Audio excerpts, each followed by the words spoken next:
Hi everyone, you reached Chronicles of the Gray Hair Diva. If this is your first time, welcome. If not, welcome back. For all of you out there, hit that subscribe button and the notification bell so that every time I upload a video, you will be notified. Hit the like button, chat with me in the comments, and when I get an opportunity, I will chat back. And share my video with your friends and family so that they can come to my channel and get to know me also. I'm here today with a quick video. Y'all don't want to hear this, on Will and Jada.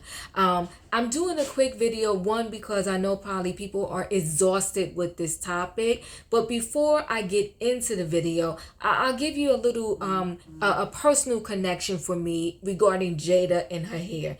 Listen, all my life as a brown girl, I struggled. When I say struggled with my hair. And maybe I'll show you a little bit more. I'll do a video before I actually go get my hair cut, but I'll get into that in a minute. So I struggle with my hair. I went from, you probably don't even know what this is, but in my lifetime, I had what they call the Jerry curl. I permed my hair.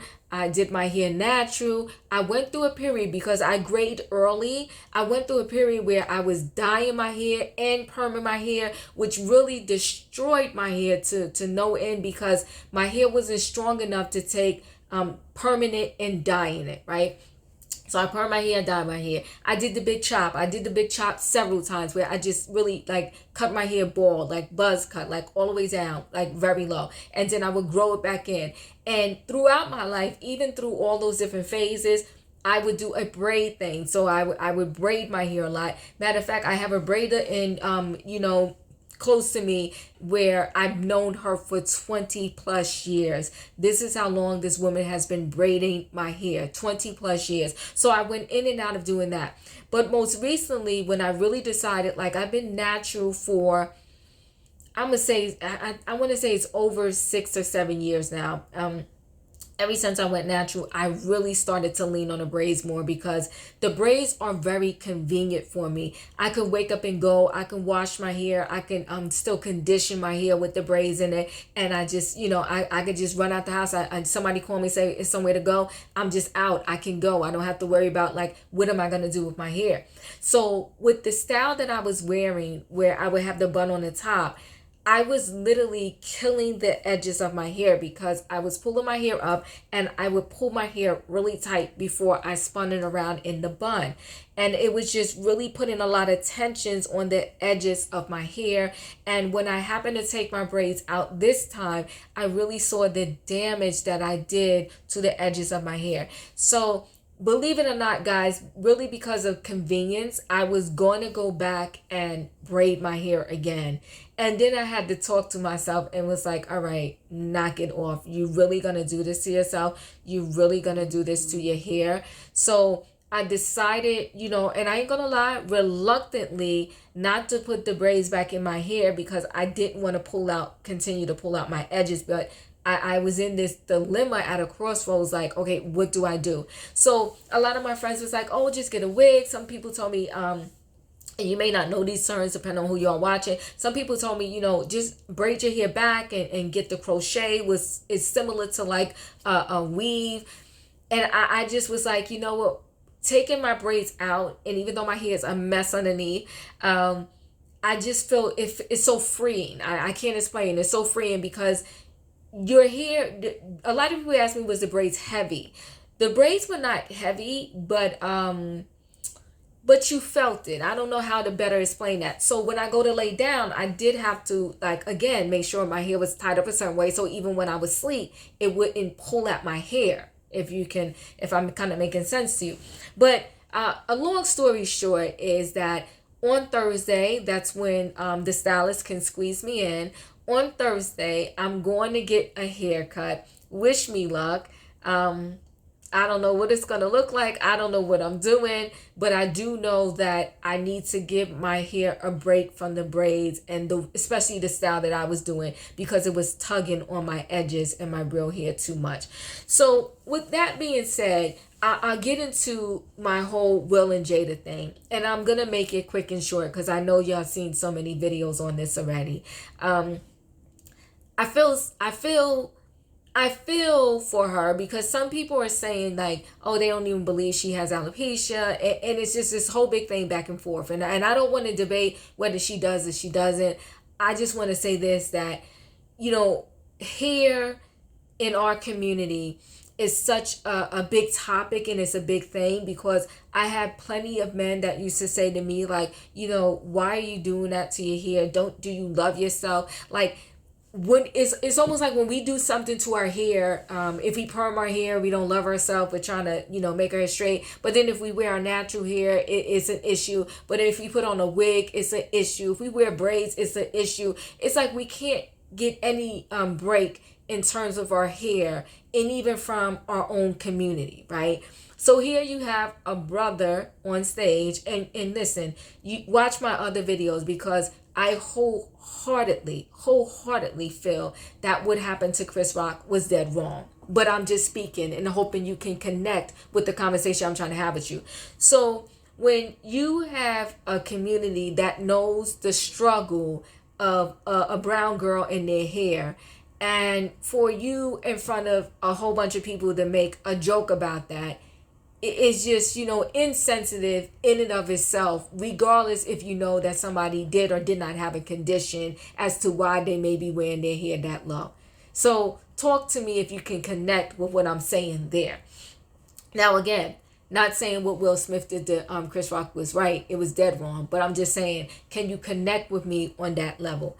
And what I don't like right now is, I don't know why so many people are dead set on blaming everything that Will did on Jada. It's like, again, it's like, here it is, you know, as the brown girl, you get blamed, or we get blamed for everything. Like, you know, your husband left you, you're the problem. You know, at the job, if you're passionate and you talk too loud, you're the problem. It's so they're all saying, oh, well, Jada gave him a look. Well, husbands and wives and husbands and whoever your mate is, y'all give each other looks all the time. The look doesn't mean go attack, kill, and destroy a person. The look is like, yo, babe, that, you know, I don't think that's funny. And I don't necessarily know, like, I would have to see a whole video so we could dissect the thing on a higher level, that she gave him a look. I do feel like she heard the joke and she wasn't laughing. But that wasn't her cue to Will Smith to go up on stage and hurt somebody or touch somebody or put his hands on somebody. I wholeheartedly do not feel that that's what she wanted him to do. And I also wholeheartedly do not feel that, you know, this is a Jada issue and she's the reason why he's acting the way that he acts. He is a grown man, meaning Will Smith, and he has control over his own mind, body, and soul. And when he did what he did, he made that decision. You know, they want to talk about all the red table and that she humiliated him or whatever the case may be. And let's be clear, and let's talk about this. Way before this whole thing came out on the red table about her and August Alsina, whatever his name is, there was sprinklings out there that Will Smith, that they had an open marriage, and that Will Smith was reportedly with other women here and there. So I'm not understanding why people are calling Jada out of her name. I think it's just as disrespectful as Will was going up and touching Chris Rock. It's the same disrespect that they're giving to Jada by calling her out of her name. I think it's unnecessary and uncalled for. So I also feel like this too. The punishment that Will Smith is getting over this situation, over the smack, is cruel and unusual punishment. It is too high. When I looked up, and don't quote me if you know the law better than I do, you talk to me. But when I looked up, what is the highest, if we was just, you know, this was just the average people, not Will Smith, not Chris Rock, not the Oscars, what can happen to someone if they assault someone without a deadly weapon but with their hand? And I think it was like a fine and up to a year in prison. So here we have Will Smith, we have this smack, we have this assault, we know it is wrong, and you're snatching back every project that he is supposed to have in the future, so he can never recover from this. Like, is this not overkill? Is this not too much? And then you're going to take away all of these projects, but he's not the only one that was connected to these projects. there are tons of other actors and actresses and people that were supposed to be involved. So we're going to do nothing. He can do nothing else the rest of his life because of this particular incident. I mean, it is way too much and it's over the top. And I said it before and I say it again. Chris Rock, to me, there's sprinklings around, or he has this condition, this is why he reacted this way, and so forth and so on. Regardless of why he reacted the way that he did, I still say that this man is a class act, because if it was anybody else, it could have been a whole nother horrific situation. So how do I think they should resolve this entire thing? Oh, and let me add this before I tell you what I think my resolution should be, what I think the resolution should be. I also, I wasn't here for his brother Tony Rock, speaking on the situation and speaking on it at a higher negative level that his own brother who got assaulted is not even speaking about it this way. So Tony Rock, he did his show and he talked about the situation and said nobody better, if you don't like what I have to say, you better not come up on stage and because you're going to get these hands. And I'm paraphrasing, guys, right?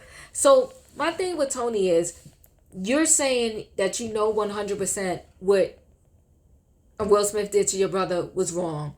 But then you want to just put this precursor out there up front. Oh, if y'all come up on the stage and you touch me or whatever, y'all going to get my hand. So two wrongs don't make it right. Okay. And your brother is taking a higher role. He's doing a Michelle Obama. When they go low, he went high. And you're taking the whole situation back low. Take a cue from your brother and just don't speak on this situation. Let your talent speak for itself, and support your brother and be there for your brother and protect your brother.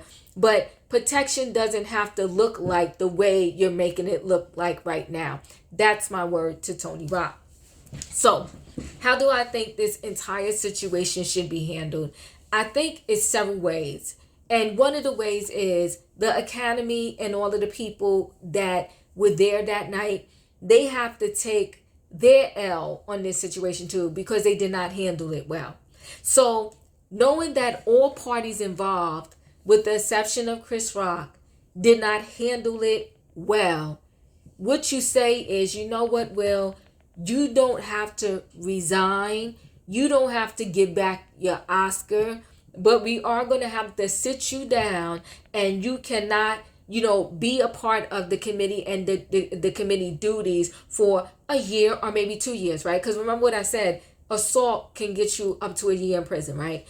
So 1 or 2 years, you make no decisions. You keep your Oscar because you earned it. It has nothing to do with this particular situation, right? And all of your future movies, I don't think we should block them, but what we're also going to exclude you from, if you put these movies out, no matter how good your performance is, because we are blocking you or suspending you from the Oscars for a year or two during that time period. Even if you make an Oscar worthy movie or project, you can't even be considered up for a nomination. And if they want to find him. And then you can also say too, we suggest, we can't make you, that you go to counseling, extensive counseling, and we would also like to see you publicly apologize to Chris Rock.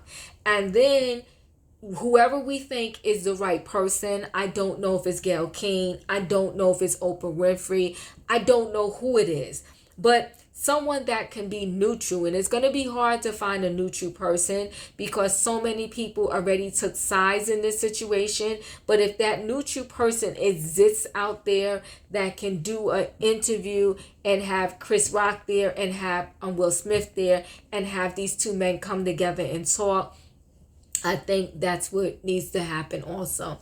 So guys, listen, thanks for watching. Don't forget to chat with me in the comments, and when I get an opportunity, I will chat back. Hit the like button, and I'll see y'all in the next video.